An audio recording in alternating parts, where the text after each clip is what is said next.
কি খাবো মা? হরলিক্স খাবে বাবা। সত্যি সত্যি হরলিক্স খাবো বাবা? কি মজা কি মজা, আমার হরলিক্স খেতে খুব ইচ্ছা। ডাক্তারবাবু বলেছেন দুবেলা তোমাকে হরলিক্স খেতে। তুমি বসো, আমি গরম জলটা করে নিয়ে আসছি। কেমন?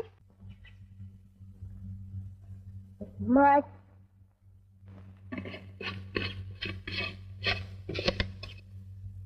মা একটু হরলিক্স দাও না, চেটে চেটে খাবো। দিচ্ছি বাবা।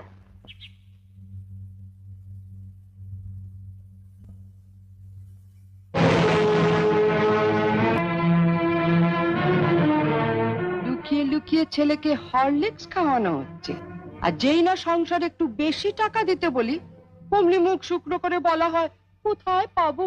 জ্বরেও দুর্বল হয়ে পড়েছে মা, ডাক্তার ওকে হরলিক্স খেতে বলেছে, তাই ওর বাবা ধার করে। থাক, ওসব কথা অনেক শুনেছি, ধরা পড়লেই ধার করেছি।